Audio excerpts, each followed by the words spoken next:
There are journeys that can only be taken in silence, with no one but yourself. Sometimes walking alone isn't a sign of isolation, but of growth. Because the one who learns to be with themselves, without running away, without drowning in noise, becomes unstoppable. Not everyone will understand your path, but they're not meant to walk it with you. Remember, he who walks alone goes further. There's a kind of power that doesn't need to shout, doesn't need to be shown off, and doesn't need applause. It's the kind that is born when you learn to be alone and stop seeing it as a weakness and start seeing it as an opportunity. In this video, we're going to explore 10 powerful lessons from Stoicism. Lessons that have guided those who understood that real strength doesn't come from the outside, but from inner calm. Lessons that invite you to stop looking outside for what you can only build within. Because once you learn to walk without depending on others, you begin to make different decisions. Firmer, more honest, more yours. If you've ever felt that loneliness was heavy, just wait until you see what it can teach you. Tell me something. When was the last time you truly chose yourself? Not for what others expect of you, but for what you really need. Maybe you've been putting yourself last for too long, afraid of being alone or of disappointing others. If this speaks to you, subscribe and join this Stoic community. And tell me in the comments, what part of yourself have you been ignoring? Or just write, "Today I choose to walk by my side." Before we begin, let me tell you Isa's story. You might relate to her, not because of what she did, but because of what she stopped doing. Isa worked in a flower shop, a small one, in the neighborhood, the kind with a faded awning, the smell of wet soil, and an old radio playing softly all day. From the outside, her life looked beautiful, surrounded by colors, plants, flowers. But inside, something essential had withered. Her voice. She was 43 and couldn't remember the last time she made a decision just for herself. I'm not exaggerating. Ever since she finished high school, her life had been a loop of obligations, caring for her sick mother, working to help at home, taking over the flower shop when her father died, staying with a boyfriend who didn't make her happy but was a good person, and staying because, at her age, what for? The worst part wasn't her routine. It was that she had learned to silence everything. What she thought, what she felt, what she wanted.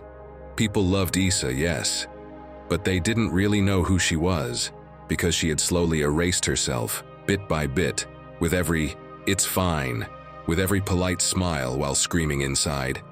She became her own ghost, always visible but absent. One day, someone ordered a bouquet for a funeral.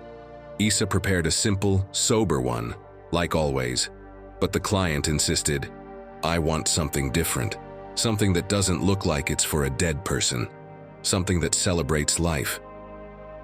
She froze. She had spent so many years doing what was expected. She had forgotten how to do something different. "Make it like it's for you," the client said as they walked out. That sentence hit her like a punch to the chest. She spent hours pacing around the workshop, staring at the flowers, feeling nothing, until, without thinking, she picked out some huge, wild, bright orange peonies. Nothing like her usual arrangements. She added dried wheat, crooked little branches, fresh fennel, a bouquet that was imperfect but honest, just like her. When the client came back and saw it, he smiled. He didn't say anything else, but Isa felt something she hadn't felt in years. Pride, not for the work, but for having listened to herself, for doing something for her. Finally. That same night, she came across an old video talking about Marcus Aurelius. She watched it by chance, or maybe by fate. One phrase stuck with her, as if someone had written it just for her. "Dig within. There lies the wellspring of good. Ever dig, and it will ever flow." Isa realized she had been waiting for someone to save her, to see her, to choose her, when the only thing she really needed was to start choosing herself. Not to change her life, not to run away, just to feel alive again inside the one she already had. Since then, every day when she opens the flower shop, she makes a bouquet just for her. Sometimes wild, sometimes messy, sometimes simple, but hers. She also learned to say no, to leave earlier, to ignore messages if she didn't feel like replying, to eat alone without shame, to be with herself without feeling empty. Today, Isa is still on the same street with the same old awning and the same radio playing. But inside, she's no longer the same, because once you stop asking for permission to be yourself, everything starts to bloom. This video is for you if you've also spent years silencing yourself, putting yourself last, or numbing your desire to live for you. Like Isa, you don't need to escape. You just need to wake up. And trust me, Stoicism isn't just for Roman emperors. It's also for a florist who, one day, got tired of living in don't disturb mode. Are you ready? Before we go on, if this content is bringing you value, consider subscribing and becoming an exclusive member to access unique benefits. And tell us in the comments, what decision are you ready to make today for you and because of you? Or just write, I'm a Stoic. We want to grow together with you. Lesson 1. Live your truth even if no one claps.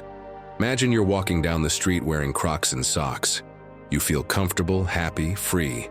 But then you start to notice strange looks, a few muffled laughs, and a comment you can't quite hear, but you know it's about you.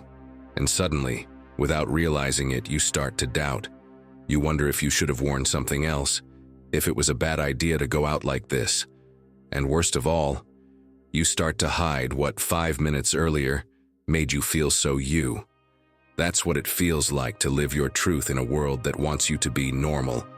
The moment you dare to be authentic, the looks come, the judgment, the whispers. And that's where many people step back. But others, they move forward. Zahara, the singer, is an example of that. For years, she tried to fit in. She dressed how she was expected to, sang what sold, acted how she should. But inside, she was losing herself. Until one day she said enough. She started writing what she truly felt, showing up as she was, singing her story without filters. Did she get criticism? Of course. But also, for the first time, she felt a kind of peace she had never known. Have you ever watched an actor when the curtain falls? They never know if there'll be applause. No one guarantees the audience will stand, but they perform anyway.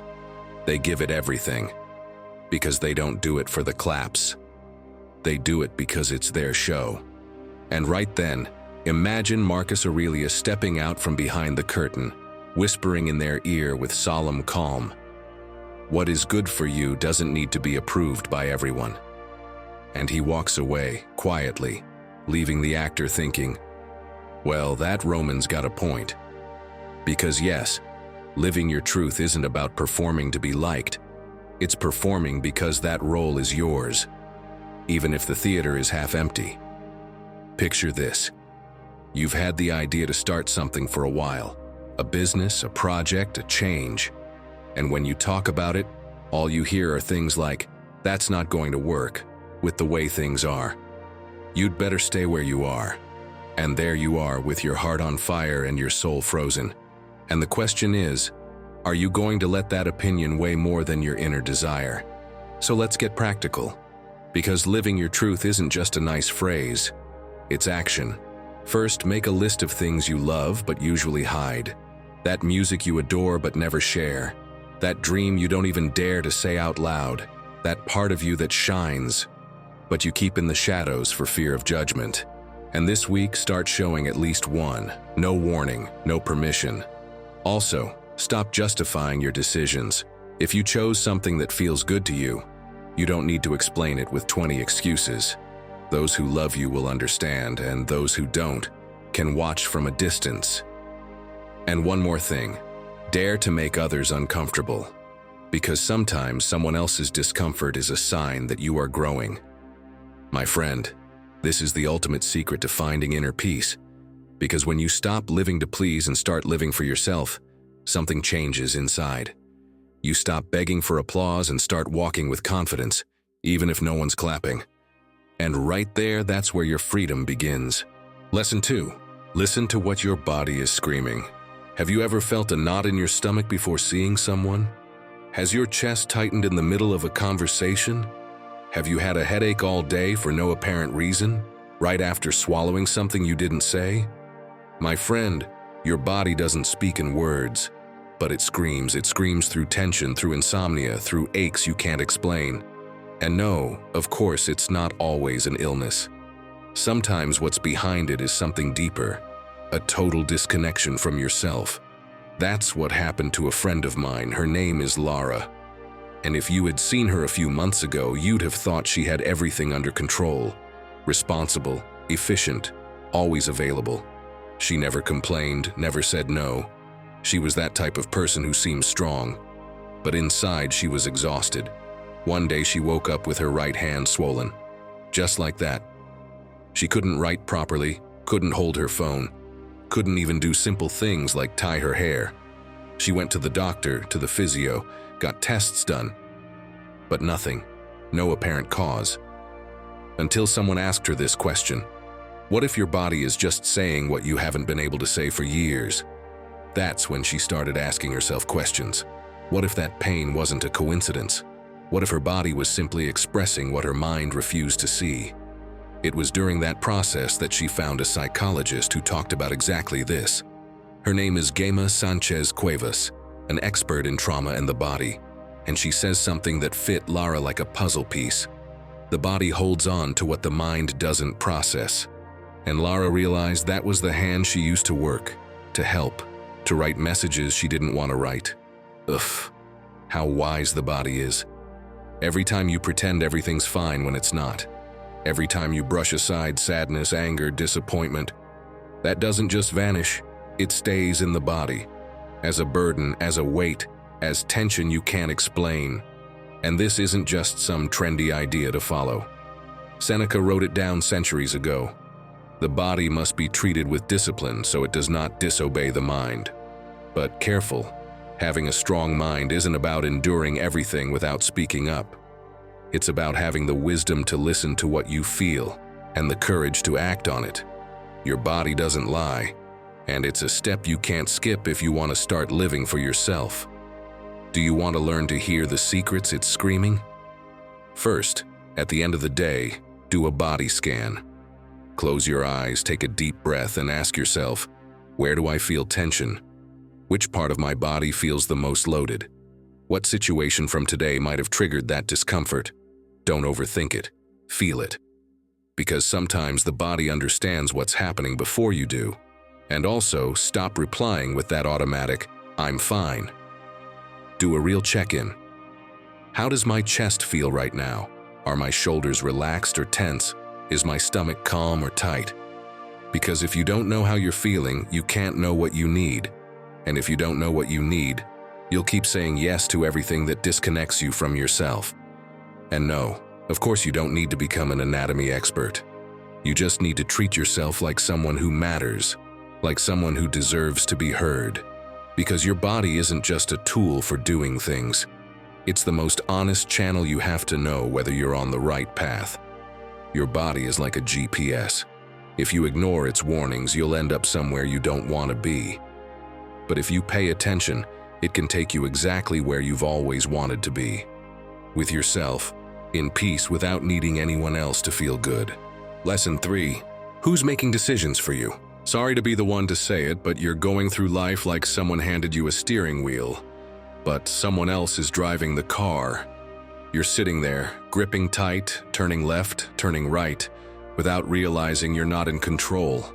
You're just reacting, letting yourself be carried, as if the big decisions were already made and all you can say is, well, it is what it is. But wait, stop. Is it really what it is? Or just what you were told it had to be? A lot of people think they're choosing, when in reality they're just obeying. Obeying their family, their friends, their partner, the fear of what others might think. They study degrees they don't care about, work jobs they hate, hang out with people who drain them. And they do all that without stopping to ask, did I choose this? As speaker Borja Vilaseca says, growing up is realizing no one's coming to save you. And that's good news. And yes, at first that might sting. Because taking the wheel also means accepting that if you're drifting off course, it's time to change direction.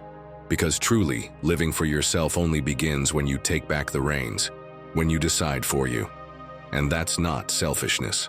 As Epictetus said, no external thing has power over you unless you give it to them. If you hand that power to others, how do you expect to find inner peace? So, how can you start doing it? First, try what I call a radically yours day. Just for today, do everything exactly the way you want. No justifying, no asking permission. From the clothes you wear, the food you eat, who you talk to how you spend your time. And at the end of the day, observe yourself. Did you feel uncomfortable or free? Did you realize how often you unconsciously adapt? Second, do a decision X-ray. Grab pen and paper and write down the last 3 big decisions you made. Changing jobs, moving, ending a relationship, whatever it is. And next to each one, write, completely honestly, was it me who decided? Or did I do it because someone expected it, suggested it, demanded it? And here's a slightly crazy but useful tip. If you're stuck on a decision, flip a coin, but not to follow what it says. Do it just to observe how you feel when it lands. That tiny moment before you even see if it's heads or tails, it'll show you what you really wanted. Because your body reacts before your mind. And that's where your truth is. And if you still have doubts, ask yourself this question. It changed a lot for me. If you keep going down this path for the next 10 years, where is it taking you? And who chose that destination? Answering that honestly might hit you hard, or it might give you wings. What matters isn't always getting it right. What matters is that you choose. Because even if you make a mistake, at least it was your mistake. And that, as harsh as it sounds, hurts less than living with regret for following a path someone else laid out for you. If today you choose to start deciding for yourself, even in one small thing, you'll be one step closer to a life where you don't need anyone's approval. A life where you set the pace. And believe me, that's peace too. The most valuable kind. The kind that comes from knowing that finally you're living for you. Lesson 4. Stay close to those who bring you peace, not noise. Imagine you're inside a video game. Your character moves across the map of life with an energy bar that goes up or down, depending on who you run into. Some people are bonuses. +10 peace, +20 motivation, +5 clarity. You're around them, and you feel stronger, more yourself, more alive. But others, they're like invisible enemies. They drain your energy without you noticing. -15 self-esteem, -30 patience, -50 will to live. And the worst part is that most of the time you don't even realize it, because you've gotten used to losing energy every time their message pops up, every time you feel obliged to meet up, every time you play along, as if it were just part of the level. But if you keep feeling more drained than before, more confused, more disconnected from yourself, is it really worth playing on that team? Here's a truth we don't like to hear. Being surrounded by people doesn't always mean you're in good company. Because you can be in a group, have a partner, hang out with people, and feel completely alone. And on top of that, exhausted. Picture a Stoic in ancient Rome saying to another, "Publio came by today to dump all his drama on me again, and now my head's a mess." Of course not, because they knew the mind needs space, that not every connection is necessary, that sometimes the real act of love is setting boundaries. Put yourself in this situation. You meet up with that person who's always been around, but who drains you. You don't feel like it, you know it, but you say yes, because otherwise they'll get upset. You show up, they make you listen to the same drama as always, throw passive-aggressive comments, interrupt you when you speak, and to top it off, you end up justifying things you didn't even do. You force a smile, fake interest, and leave with a headache, a tight stomach, and thinking, why do I keep coming? A true Stoic knows this well. The inner peace you're looking for starts with what's outside. You can't have calm if your environment is chaos. So, if you really want to live for yourself, start by asking, who are you letting in? Try this right now. Think of the 5 people you talk to the most each week. Don't overthink it. Just write down their names and jot down the first thing you feel. Do they bring you peace, boost your energy? or drain you? Yes, the answer might hurt, but it might also open your eyes. Because you can't live for yourself if you're surrounded by people who disconnect you from who you are. Another thing you can do, and it works, is give yourself space. If someone makes you feel uneasy, don't reply right away. Put your phone down, take a breath, wait until tomorrow. Sometimes just a few hours is enough to realize that the response you were about to send doesn't need to be sent at all.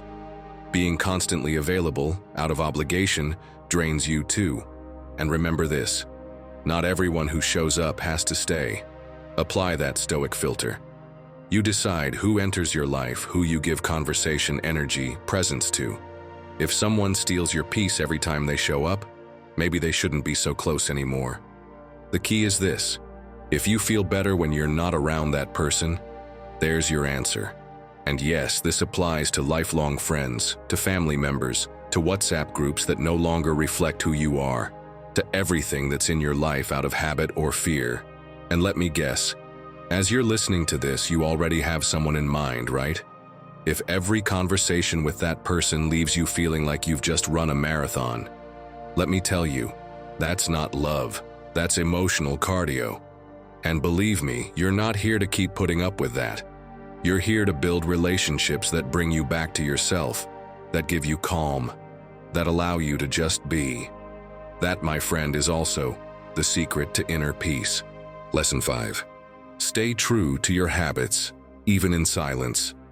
Have you noticed how sometimes we act like children who only do their homework when someone's watching? The moment no one's around, we slow down, we put things off, or we leave them for later. And the Stoics already saw this as a sign of weakness. If your commitment depends on other people's eyes, then it's not virtue, it's performance. Think of someone who only trains when the coach is watching. While they're being observed, they give it their all, perfect reps, focused expression, best attitude.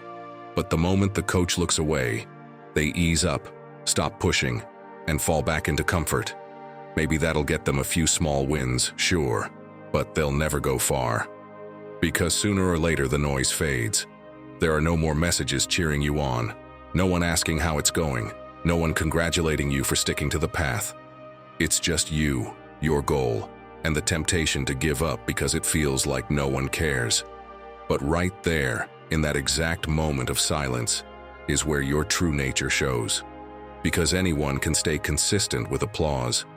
Only those who walk alone keep moving when there are no witnesses. Marcus Aurelius never wrote his meditations with the idea of publishing them. They were personal thoughts, private reflections he probably never imagined would one day change the world. And yet, nearly 2,000 years later, they continue to guide millions. That's the power of what you do without an audience. Even in the shadows, it can light the way for others. Epictetus used to say that self-mastery is the highest form of freedom. And that kind of freedom isn't born on a stage or built in front of a crowd.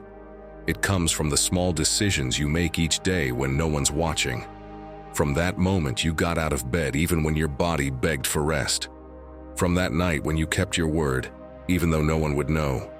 From every quiet choice that brings you closer to who you want to become. Maybe you also find it hard to stay strong when no one's looking, and that's exactly where the real training begins. You don't need to change your whole life. Just start with what matters most. Build small routines that don't rely on motivation, only on commitment. And when that moment comes when you feel like giving up because no one will notice, try this little mental trick. Imagine Marcus Aurelius watching you from his desk, silently judging whether you're being true to your purpose or just performing when there's an audience. Believe me, that image might push you more than any motivational speech ever could. Celebrate the wins no one sees, the ones that seem insignificant, but in truth shape your character. And above all, do everything with excellence, even if there's no thank you waiting at the end. Because if your effort stays the same with or without an audience, you've crossed the threshold of ordinary habits and stepped into the realm of true discipline. Remember what the philosopher Maria Zambrano wrote, "The wise man is the same in darkness as in full light." And she was right. Because discipline, my friend, is like the beat of a distant drum. At first, no one hears it, there's no applause or recognition. But you keep marching to that rhythm over and over, never skipping a beat. And without realizing it, that steady pulse becomes the foundation of your strength. If your habits stay strong even when no one's watching, the world can shake around you, and you'll still keep walking, steady and focused, without stopping every time the road grows quiet. Because the one who walks alone, without waiting for applause, is the one who ends up leaving footprints that last forever. Lesson 6. Find your strength. When no one holds you up. They say some people are born with the wind at their back. Epictetus wasn't one of them. He was born in a house where he didn't even have his own name, just a number. He owned nothing, not even the right to decide what to do with his days. Orders ruled his life, and punishment was the language he lived in. And yet, in the middle of all that, something unexpected happened. He didn't break. Every time the world knocked him down, he found a reason within himself to get back up. Every time someone tried to make him a slave, he chose to be free in his mind. No one is free unless he is master of himself, he wrote. It wasn't just a pretty phrase. It was a declaration of war against everything that tried to destroy him. And if he, with no support, no privileges, and no help, managed to stay standing, why wouldn't you be able to do the same? Maybe you're still waiting for someone to come and save you. But the truth is, no one can rescue you better than you can. Not because you're invincible, but because there is far more strength in you than you think. The problem is, you forget it every time you tie your strength to someone else's presence. Think about this. There are people who, after a breakup, a loss, or a betrayal, collapse because they feel they have no one to turn to. And then there are others who, despite feeling the same pain, keep going. Not because it hurts less, but because they understand that to stop would be to betray themselves. They start from scratch, rebuild their goals, heal step by step. And with every step, they discover that real strength isn't in who walks with you. It's in not giving up. Seneca once wrote, "The soul becomes stronger through adversity." And he was right. That discomfort we fear so much, the silence, the absence, the emptiness, is actually an invisible gym. Every time you choose to rise without help, your foundation gets stronger. Every time you keep moving without a push, your will becomes steel. That kind of strength doesn't make noise, but once it's there, nothing can break it. Maybe today you feel like you're alone, but that's your opportunity. Redefine solitude, not as abandonment, but as the perfect setting to find out what you're really made of. Start small. Pour your energy into actions that depend only on you, without waiting for praise or permission. And when you start doubting your strength, remember every time you got through something alone. Those silent victories are proof that you can handle this too. When there's no one left to hold you up, you become your own pillar. And once you realize you can stand on your own, you understand that abandonment, loss, or failure have no real power over you. In fact, every obstacle becomes a chance to prove to yourself that you don't need to shout to be strong, or rely on others to earn respect. All you need is that quiet decision to keep going, even when you're walking the path alone. Because the one who walks alone goes further and walks stronger. Lesson 7. Stop carrying what no longer serves you. Legend has it that many years ago, 2 monks were walking in silence toward their temple after several days of travel. When they reached a swollen river, they found a distressed woman. She was dressed in fine clothes and couldn't cross without getting soaked. The younger monk froze. He knew the rule of their order well, no physical contact with women. But the older one, without hesitation, picked her up in his arms, crossed the river with her, and set her down on the other side. Without saying a word, they kept walking. Hours passed. They walked silently through the forest, climbed mountains, crossed valleys, until near sunset, the younger monk couldn't hold it in anymore and burst out, "Brother, how could you carry that woman? It's forbidden. You broke the rules." The elder looked at him calmly with a slight smile and said, "Brother, I left her on the riverbank hours ago, but you're still carrying her. Do you see it? The one who actually carried her had already let her go, but the other, who never touched her, was still turning it over in his mind. And that weighed more than the physical weight itself.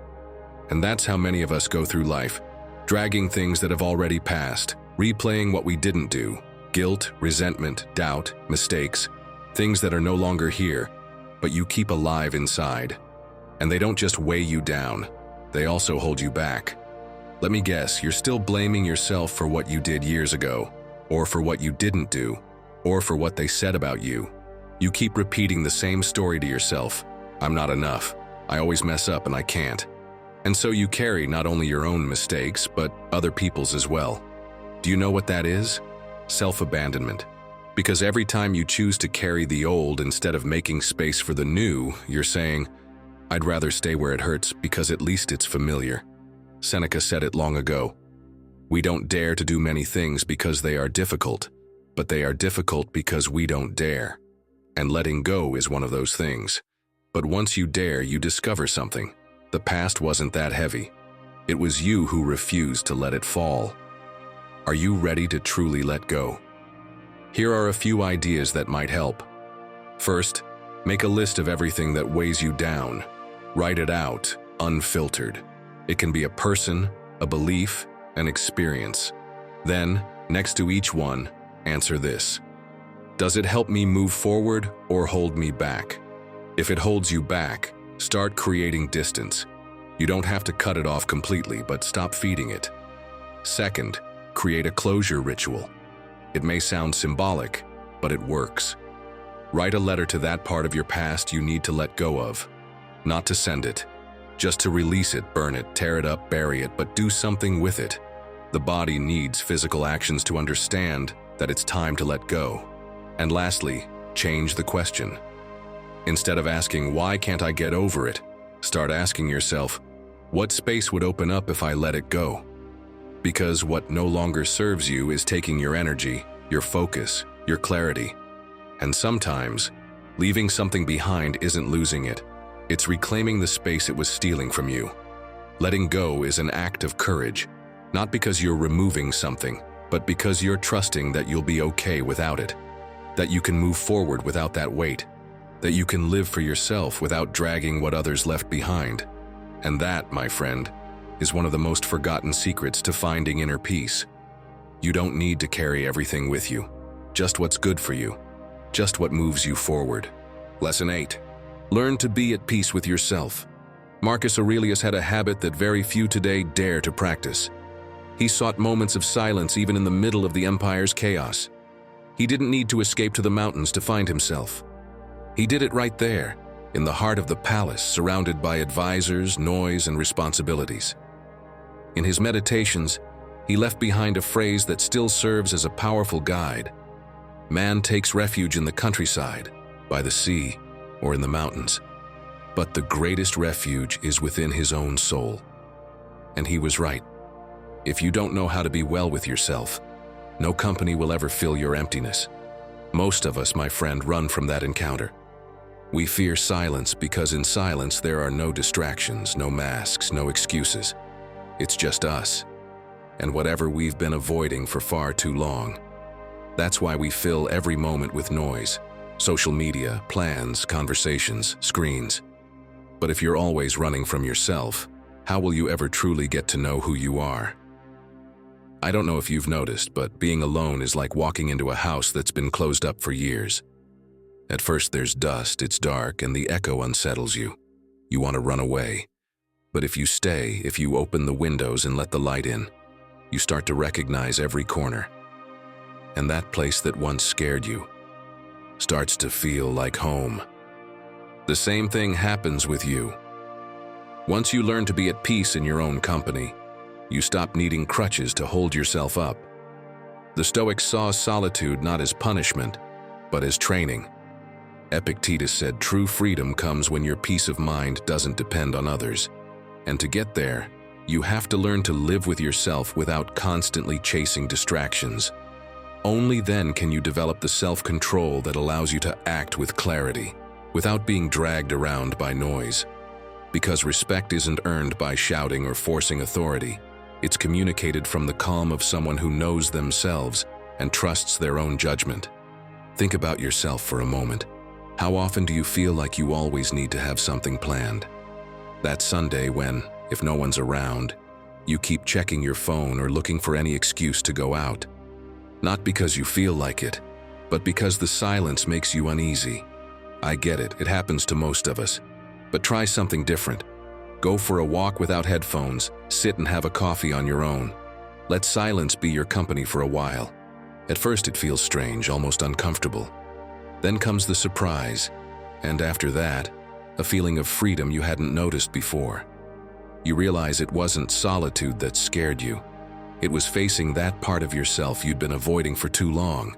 And that's exactly when real growth begins. You can start today with something simple. Spend a few minutes each day without any stimulation. Do important things alone, from making decisions to enjoying a walk. And ask yourself honestly, what part of me am I avoiding?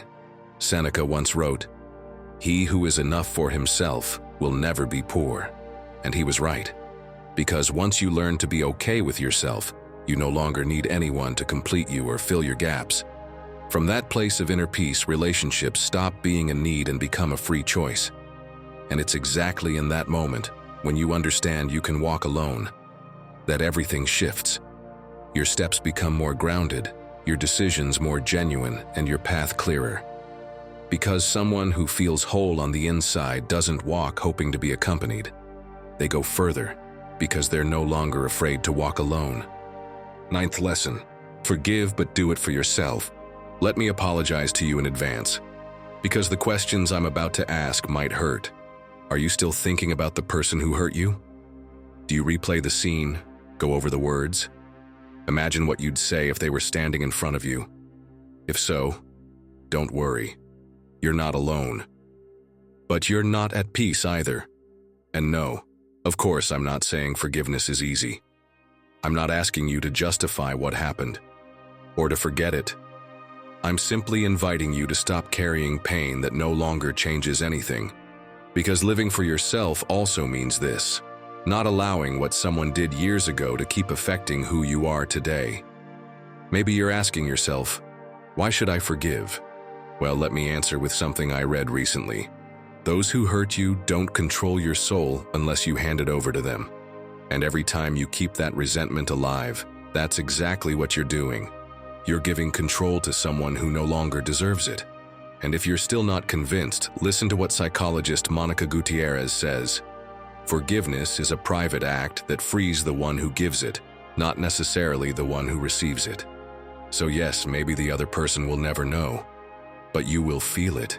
You'll notice it deep inside. Because when you forgive, you're not doing it to fix the past. You're doing it so you can build your peace. That's why I want you to try this. Find half an hour just for yourself. Close the door. Play some soft music, whatever relaxes you most. If it helps, light a candle or dim the lights. Sit on the floor or the bed with pen and paper. No screens. It's important that you feel like you're opening a different kind of space. When you're ready, start writing. Don't filter anything. Say what happened, how you felt, what hurt, what disappointed you. You can even write everything you wish you'd said. But don't stop there. Then write about how much it's weighed on you all this time, what it has kept you from living freely, and finish with the sentence that changes everything. I forgive you, not because you deserve it, but because I deserve peace. When you're done, sit in silence for a moment, then tear up the letter, slowly, piece by piece. As you do, feel that you're also breaking the bond with that pain, that you're finally letting it go. Not for him, not for her, for you. Do it for real. Take it seriously, not as some emotional ritual. Do it as someone who's ready to stop living with that weight on their chest. That, my friend, is also living for yourself. That is also the secret to inner peace. Because if you don't forgive, you stay stuck, like a frozen video on the worst possible frame, and no one hits play. So remember this, there are people who don't even deserve your anger, just your graceful silence. My friend, if you've made it this far, It's because something inside you is already starting to change. But listen closely. I haven't told you the best-kept secret yet. I saved it for last for a very clear reason. Without this, everything else loses strength. So open your eyes, because this final point isn't just another one. It's the one that can give meaning to everything. Let's go. Lesson 10. Walk at your own pace without looking sideways. Imagine you're rowing upstream. The current pushes hard, and you see many others floating effortlessly downstream. They move faster, yes, but they're not choosing where they're going.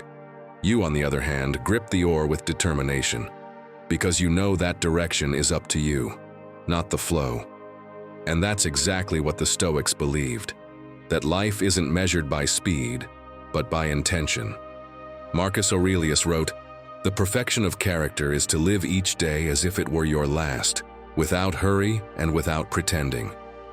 Walking at your own pace means just that, acting with calm, without being dragged by the rush of those running without knowing where to.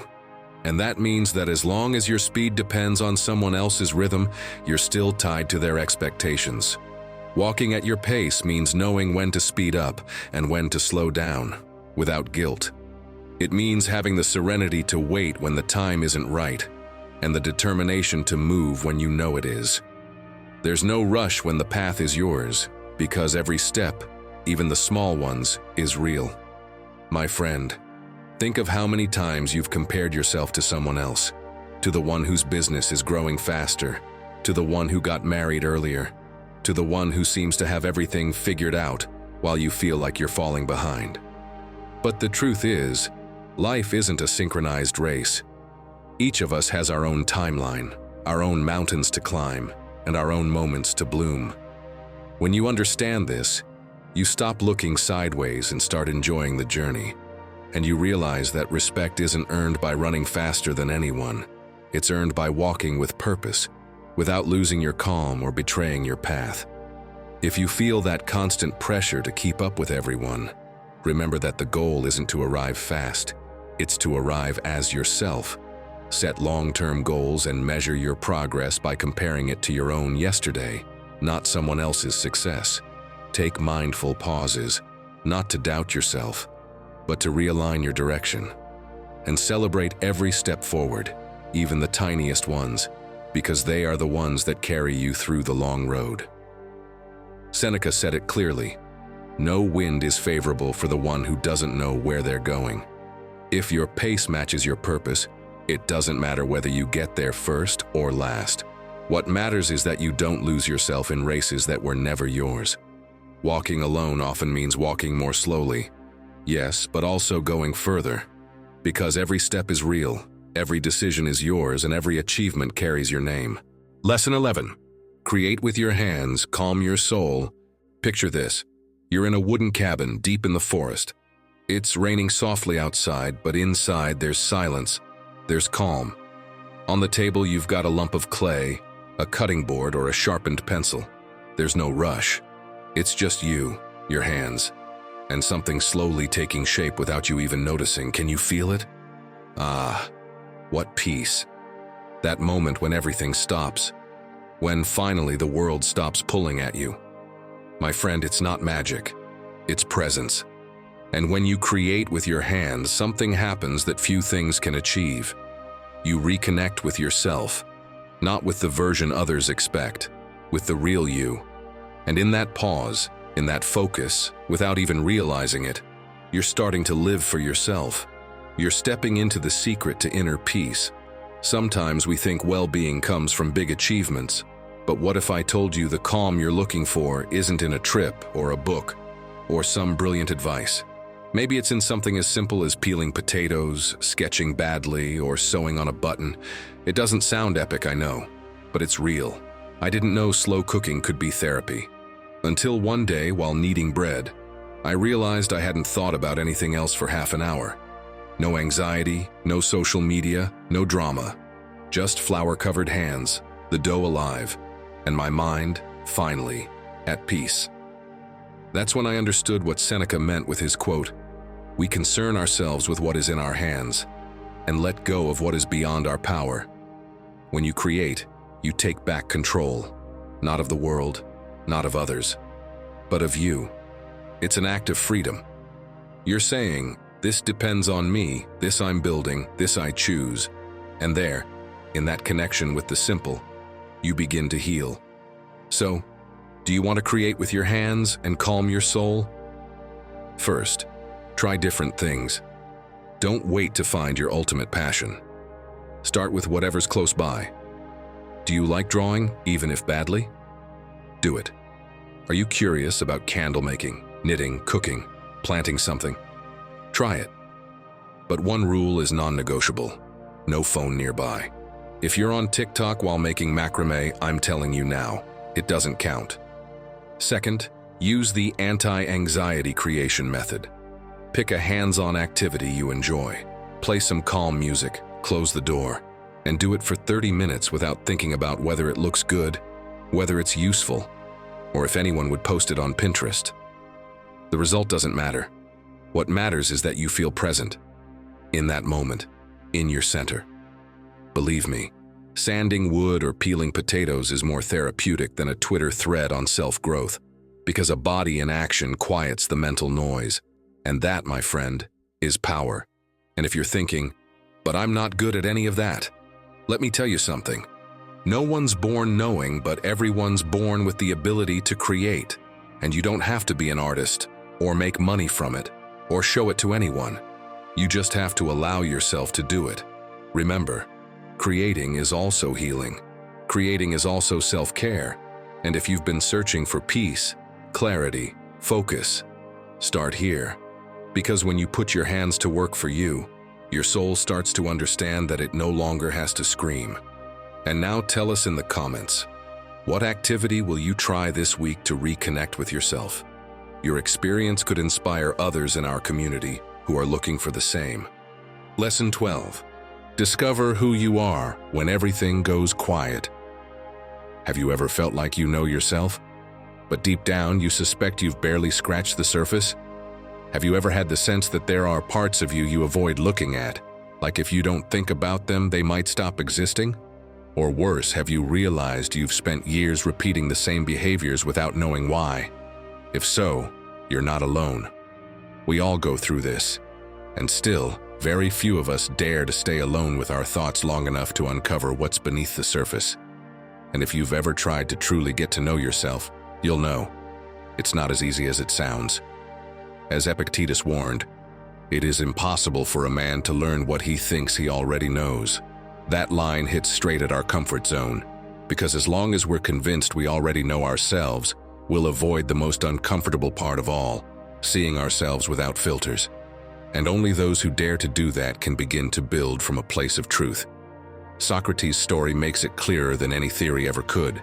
It said he would spend long hours in silence, not to shut out the world, but to observe it from the inside. His famous phrase, "Know thyself," wasn't just a nice quote to carve into a temple wall. It was a way of life. He believed that anyone who doesn't understand themselves ends up a slave to their impulses, desires, and fears.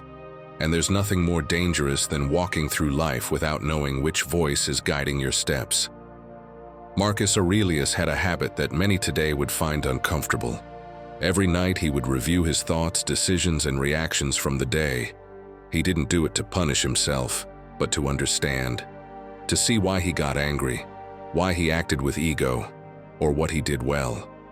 That constant practice of introspection was, for him, as important as preparing for any battle. Because if you don't know yourself, you can't govern yourself. And if you can't govern yourself, you'll struggle to inspire true respect through your actions. So now I want you to think about yourself. Maybe your days are full of noise, work, messages, social media, conversations, and in the middle of all that, there's no space left to actually hear yourself. But self-knowledge doesn't happen in crowds. It happens in silence, in those moments when you choose to stay with yourself, even if you don't like what you see. Because it's in that discomfort where real transformation begins. There are many ways to start that path. For example, each night write down 3 things you discovered about yourself that day, even if they're not pretty. Today I realized I struggle to say sorry. Today I noticed I avoid hard conversations. Today I saw how much I seek approval. You can also try doing new things alone, like traveling by yourself, or signing up for a class that pushes you out of your comfort zone.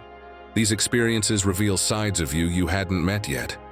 And even though it might sound strange, speaking to yourself out loud can help you hear what you really think, without the filter of routine.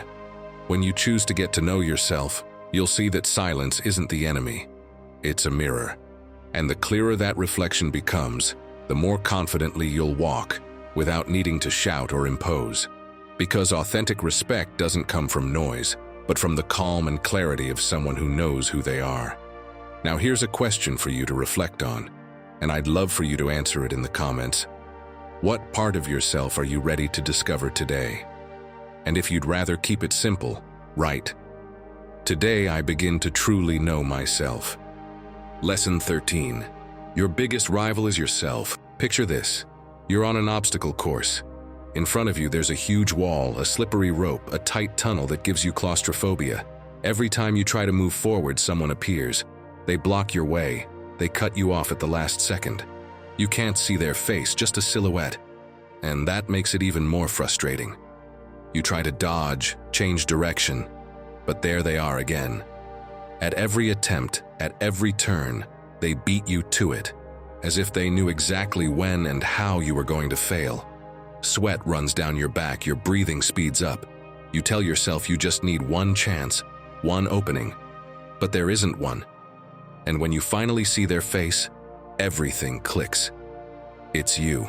It was always you who set every trap, every block, every excuse. Maybe now you're thinking, how could it be me? And you try to blame others. And yes, I know, many people have held you back in life. But if you're honest with yourself, you'll realize no one's done it as often as you. Because in the end, the biggest obstacle isn't what happens outside. It's the voice living inside. Javier Iriondo, a former athlete who knows what it's like to battle yourself, said it best. He didn't write that to sound good. He wrote it because he lived it. Because that inner voice, if you don't unmask it, ends up taking control of your life.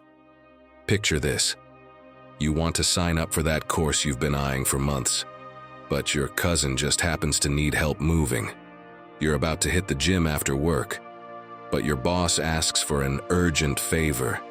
You were finally going to start that personal project you've been so excited about.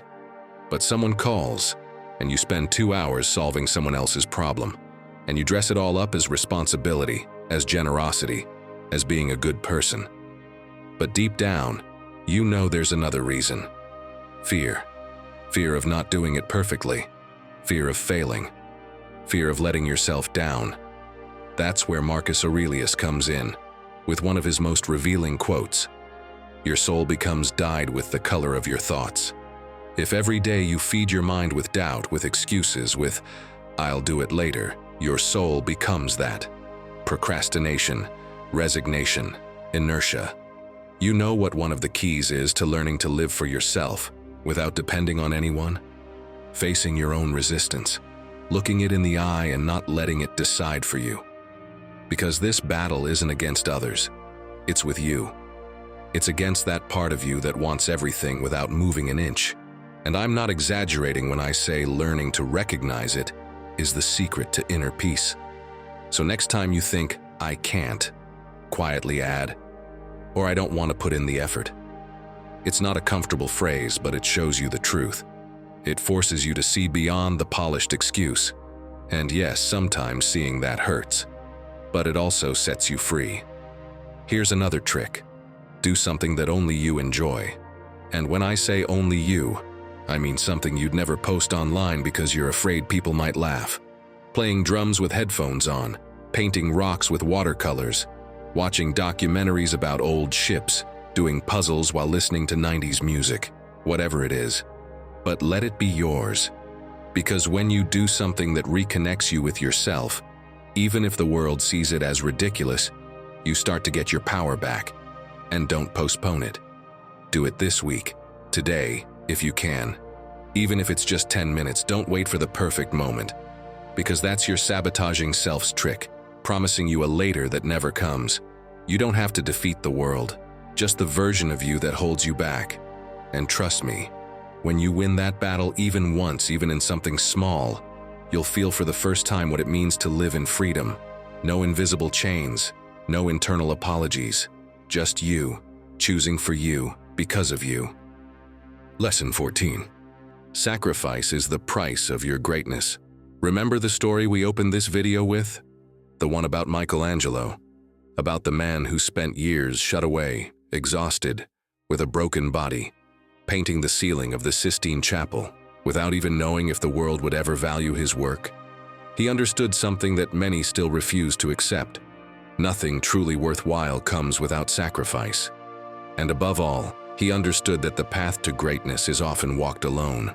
No one pushed him, no one carried him. It was just him, face to face with his purpose, who chose to keep going.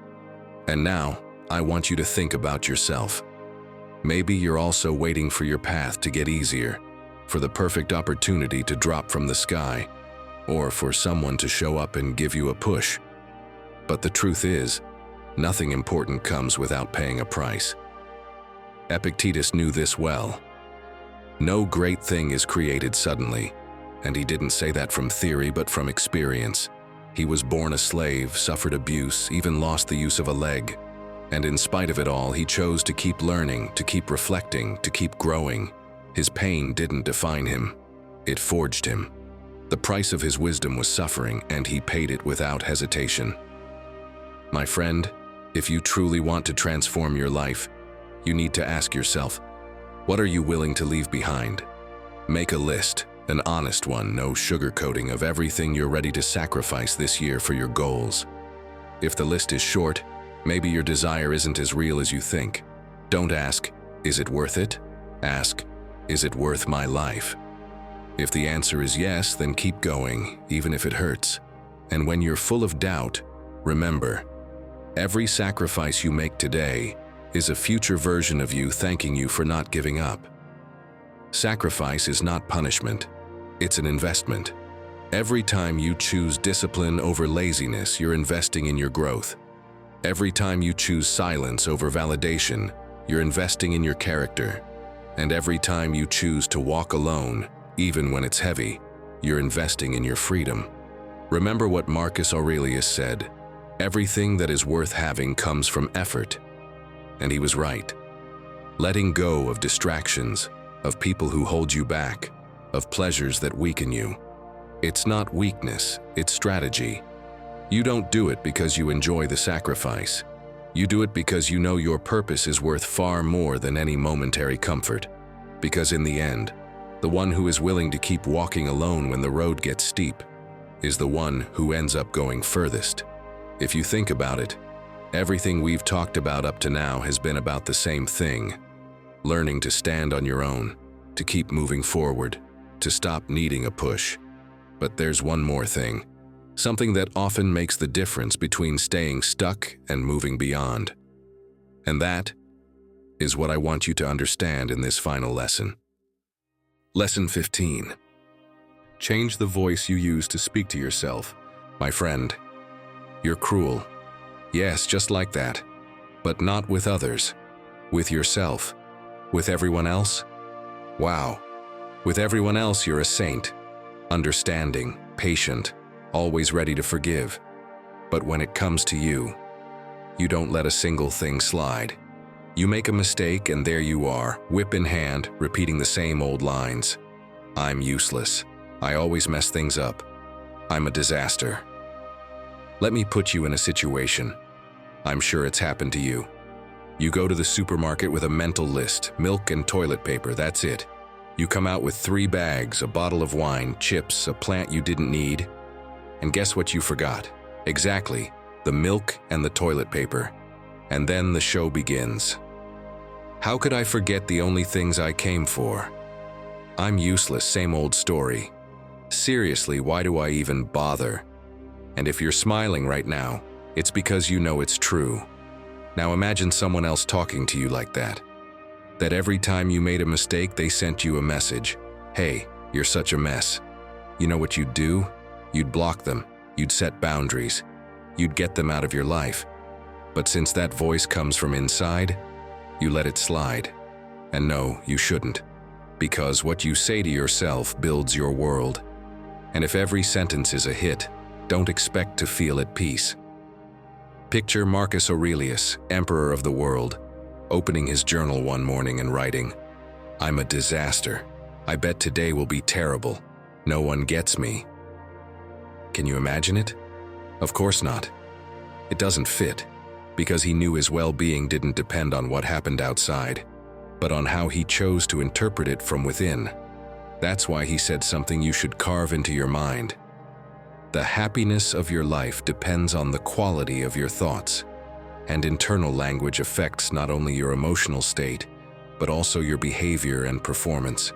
If every time you try something, you tell yourself you're not good enough, that you'll screw it up, that failure is certain, how do you expect to have energy, motivation, or confidence?